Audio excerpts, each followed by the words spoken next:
ఇక డీటెయిల్స్ వెళ్తే చేనేత సత్యాగ్రహం ఐక్య గర్జన పేరిట ఆంధ్రప్రదేశ్ పద్మశాలి సాధికారత సంఘం ఆధ్వర్యంలో శాంతియుత నిరసన కార్యక్రమాలు జరుగుతున్నాయి.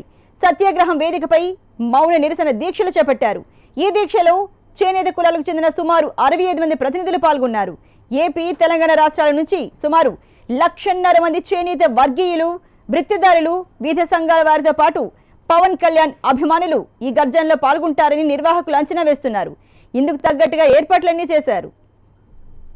దీనికి సంబంధించి మరిన్ని తాజా అప్డేట్స్ మా ప్రతినిధి నరసింహ అందిస్తారు. నరసింహ, ఇప్పటి వరకు చూసుకుంటే ఎంతమంది అక్కడికి చేరుకున్నారు? పవన్ ఎన్ని గంటలకు చేరుకునే అవకాశం కనిపిస్తోంది?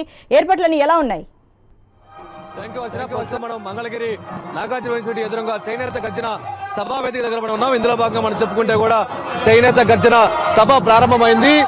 ఇప్పటికే సత్యాగ్రహ దీక్షతో ప్రారంభమైనటువంటి ఈ దీక్ష 60-70 మంది సత్యాగ్రహ దీక్షకు చేనేత సంఘాలనే ప్రతినిధులు అక్కడ వేదికపై కూర్చున్నారు. మనం చూడొచ్చు కూడా ప్రత్యక్షంగా. అయితే ప్రధానంగా కూడా రాష్ట్రంలో చేనేత కార్మికులు ఎదుర్కొన్నటువంటి సమస్యలు ఏవైతే ఉన్నాయో ఆ సమస్యల్ని కేంద్ర రాష్ట్ర ప్రభుత్వాల దృష్టికి తీసుకెళ్లడమే తమ ఏకైక ఎజెండా అని చెప్పేసి కూడా చేనేత కార్మికుల యొక్క అసోసియేషన్ సంఘాల ప్రతినిధులు చెప్తున్నారు. అంతేకాకుండా కూడా అసలు ఈ చేనేత సభకి గర్జనకు ఎంతమంది తరలిరానున్నారు, ఈ వేదిక యొక్క ప్రధాన డిమాండ్ ఎంతో మొట్టమొదటికి చేనేత అసోసియేషన్ సంఘాల ప్రతినిధులు మనతో ఉన్నారు. వారి మాటలు చెప్పండి, ఈ రోజు మీ సభ యొక్క ప్రధాన డిమాండ్ ఏంటి? రాష్ట్రంలో చేనేత కార్మికులు చాలా దుర్భర పరిస్థితిలో ఉన్నారు. మరి ఈ రోజు పొద్దున్న లేచిన కాంచి రాత్రి దాకా ఆయన మగ్గంగుంట్లో నేస్తుంటే రాత్రి వెలుస్తాం, ఆశ చూడటం, పొడుగులు చేయటం, మొలగడటం, అచ్చడటం ఇట్లాంటి పనుల్లో ఉన్నారు. కుటుంబం అంతా కష్టపడితే కేవలం 200 నుంచి 300 కూలి రావడం చాలా కష్టంగా ఉంది. అంటే ఒక వ్యక్తికి సగటున 75-100 రూపాయల నుంచి కూడా వాళ్ళకి పడతలేదు. అలాంటి స్థితిలో ఈ యొక్క చేనేతలో ఉన్న మంచి మంచి కళాకారులు, చేనేత అంటే ఈరోజు చూసారు పట్టు చీరలు అన్నిటి మీద కూడా మంచి మంచి డిజైన్స్ తయారు చేసి మంచి మంచి కళగా తయారు చేస్తారు. ఇలాంటి కళాకారులు వాళ్ళకి వృత్తి ఆదాయం లేక వేరే వేరే కుల పనుల్లోకి, కూలి పనుల్లోకి, అలాగే క్యాటరింగ్ పనులకి, సప్లైర్లుగా, రిక్షా కార్మికులుగా అనేక పనుల్లోకి వెళ్ళిపోయి వేరే ఉపాధి ఎత్తుకోవాలని పరిస్థితి అయింది. అంటే ప్రభుత్వం ప్రోత్సాహాలు కరువై వీళ్ళకి ఉపాధి లేక వేరే కుల వృత్తులకి వేరే పనులు చేసుకున్నాక వెళ్ళని పరిస్థితి కలిగింది. అలాంటి వాళ్ళకి ఈ రోజున చేనేత కార్పొరేషన్ ఏర్పాటు చేస్తే తద్వారా ఆ యొక్క చేనేత కుటుంబంలో ఉన్న నవతరం పిల్లలంతా కూడా చిన్న చిన్న వ్యాపారాలు పెట్టుకోవడానికి కానీ, అలాగే వాళ్ళకి ఏమైనా స్కాలర్షిప్ విషయంలో కానీ ఇంకా అనేక విధాలుగా ప్రోత్సహించి వాళ్ళకి సపరేట్గా ఉపాధి ఏర్పాటు చేయాలనేది ఉద్యమంతో ముఖ్యమంత్రి చంద్రబాబు నాయుడు ప్రమాణ స్వీకారం చేశారు. తొలి రోజు చేనేతల రుణమాఫీ సంతకం చేశారు. అది ఇంప్లిమెంట్ అయిందా లేదా, ఎంత కేటాయించారు? ఇప్పటికే 100 కోట్లు కేటాయించారు ప్రభుత్వం చెప్తుంది. ఇంకా ఎన్నెన్నో చేస్తామని కూడా చెప్తుంది.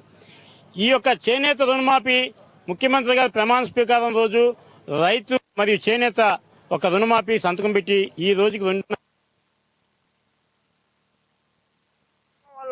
వాళ్ళందరూ కూడా ఈ యొక్క రుణమాఫీ బ్యాంకులో జమ కాలేదు. దానికి ఏందని నిదర్శనం అంటే నిన్న మొన్న ముఖ్యమంత్రి గారు కూడా చర్చలో ఇప్పటి వరకు 70 కోట్లు చెల్లించాము, మిగతాదంతా కూడా ఈ యొక్క 2.5 సంవత్సరాల నుంచి వడ్డీ కట్టాల్సిన పరిస్థితి ఏర్పడింది. అవన్నీ కూడా పర్యవేక్షణలో తీసుకుని ఈ యొక్క నెలాఖరు కల్లా దాన్ని రద్దు చేయాలని చెప్పి ప్రకటించారు. అది ఇట్లా 2-3 సార్లు ప్రకటించడం జరిగింది. ఒకసారి రుణమాఫీ చేసామని చెప్పడం జరిగింది. కానీ ఆచరణలో మాత్రం లోపిస్తుంది. ప్రభుత్వం ఇది ప్రత్యేక దృష్టి పెట్టి ఈ రుణమాఫీని తొందరగా రద్దు చేస్తే మాకు జరిగే మేలు ఏంటంటే ఈ యొక్క 2.5 సంవత్సరాల నుంచి ఒక్క చేనేత కార్మికుడికి లోన్లు ఇవ్వాల బ్యాంకులు, అట్లాగే సొసైటీలో కూడా రావాల్సిన గాంట్లు రావట్లా. ఏం చేయాలంటే రుణమాఫీ క్లియర్ అయ్యేదాకా వాళ్ళు మనకు సహకరించట్లేదు బ్యాంకుల వాళ్ళు. దయచేసి తొందరగా రుణమాఫీ పూర్తి చేసి ఈ యొక్క చేనేత కార్మికులకి కొత్త రుణాలు, అలాగే వాళ్ళకి కావాల్సిన ఇల్లు లేని వాళ్ళకి ఇల్లు, ఇవన్నీ కూడా ప్రత్యేకంగా ఆయన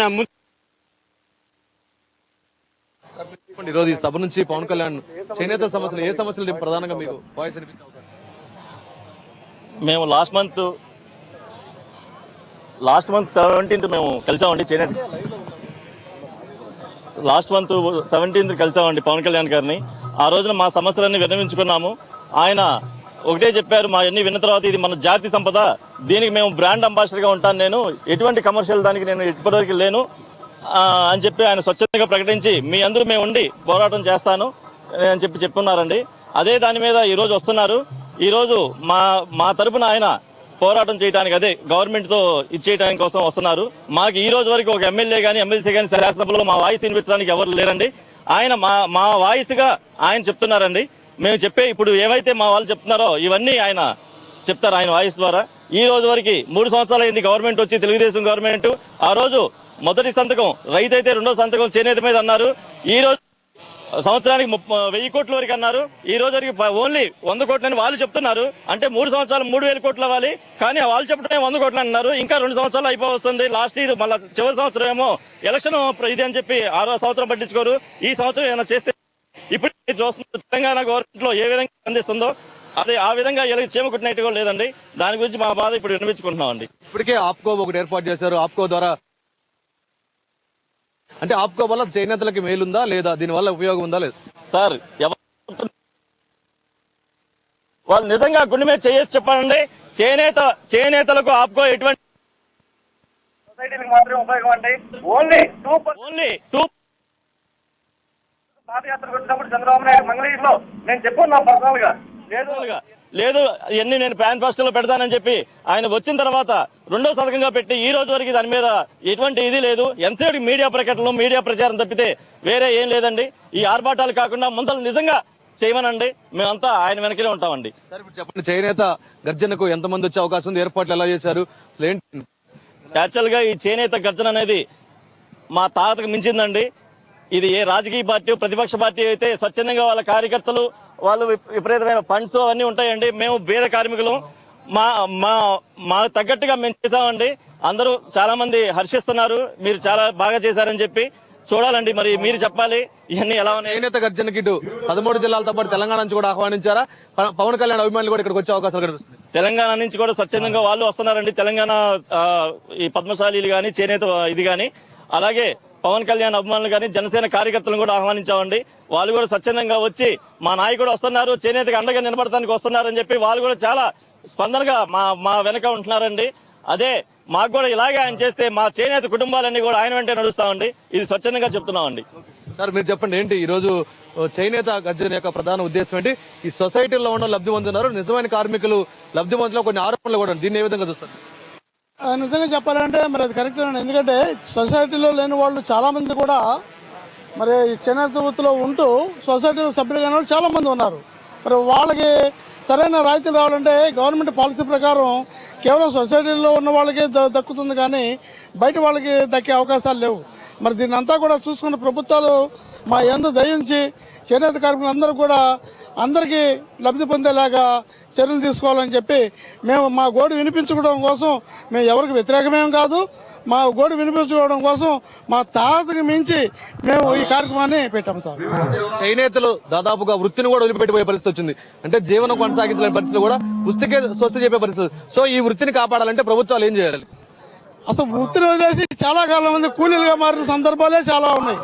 మరి ఎందుకంటే మాది పరిస్థితి ఉన్నప్పుడు, ఈ పరిస్థితులు ఉన్నప్పుడు మన చేనేత కార్మికులంతా కూడా మేము స్వచ్ఛందంగా మరి ఈ వృత్తిలో 5గురు కుటుంబ సభ్యులు కలిసినా కానీ మరి 150-200 కంటే ఎక్కువ రాని ఈ వృత్తిలో ఆఖరికి మైగ్రేట్ అయిపోయి కూలి పనులు కూడా వెళ్తున్నారు. మరి ఇలాంటి పరిస్థితుల్లో ఎందుకు ఈ చేనేత వృత్తి, ఎంతో ప్రాచీనమైన చేనేత వృత్తిని వదిలేసి వెళ్తున్నారంటే నిజంగా ప్రభుత్వాలు చాలా సిగ్గుపడాలి. కాబట్టి థ్యాంక్ యూ. సో ఇది మనం చూసుకుంటే మొత్తానికి చేనేత వృత్తికే స్వస్తి చెప్పే పరిస్థితి వచ్చింది. చేనేతలకి ఈ చేనేత తప్ప వేరే వృత్తి కూడా రాదని చెప్పేసి కూడా దీనిపైనే వాళ్ళ పరిస్థితి. కార్మికుల కోసం ఏర్పడిన సొసైటీలు, నిజంగా సొసైటీల్లో కార్మికులు ఉండలేదు. కొంతమంది సొసైటీకి సంబంధించిన వాళ్ళు, చేనేత సంబంధించిన బంధువులు మాత్రమే లబ్ధి పొందుతున్నారు. ప్రభుత్వాలు ఇస్తున్నటువంటి రాయితీలు తమకు అందట్లేదని చెప్తున్నారు. ఇక మరోవైపు చేనేత గర్జన వేదిక దగ్గర మనం చూసుకుంటే అక్కడ మగ్గాలు నేస్తున్నారు. చేనేతలు ఏర్పాట్లు చేసినటువంటి మగ్గాలు కూడా ఏర్పాటు చేశారు. దీని ద్వారా కూడా నిరసన, కేంద్ర రాష్ట్ర ప్రభుత్వాలకి నిరసన తెలపాలని చెప్పేసి ఈ వేదిక ఏదైతే ఉందో చేనేత గర్జనకి ఒకవైపు మగ్గాలు కానీ, మరోవైపు చేనేతలు తయారు చేసినటువంటి దారపు కండలు కానీ, దారపు తయారు చేయటం కానీ లాంటివి కూడా ఇక్కడ ప్రదర్శించినట్టు కూడా మనం చూస్తాం. మరోవైపు మరో వేదిక పైన చేనేత ప్రతినిధులు సత్యాగ్రహానికి దిక్కు చూపిస్తున్నారు. మరోవైపు ఈ వేదిక నుంచే జనసేన అధినేత పవన్ కళ్యాణ్ సత్యాగ్రహం కూర్చున్నటువంటి ప్రతినిధులకి నిమ్మరసం ఇచ్చిన తర్వాత ఈ వేదిక నుంచి ఆయన చేనేత కార్మికుల నుంచి ప్రసంగించినట్టు కూడా మనం మొత్తంగా మనం చూస్తే మాత్రం చేనేత గర్జనకు చేనేత కార్మికులు పెద్ద ఎత్తున కూడా తరలి రానున్నారు. చేనేతలు ఎదుర్కొన్న సమస్యలను కేంద్ర రాష్ట్ర ప్రభుత్వాల దృష్టికి తీసుకెళ్లేందుకే ఈ సభ యొక్క గర్జన యొక్క ప్రధాన ఉద్దేశం అని చెప్పేసి చేనేత కార్మికుల అసోసియేషన్ ప్రతినిధులు చెప్తున్నారు. Over to studio. Right, thank you very much Narasimha Rao.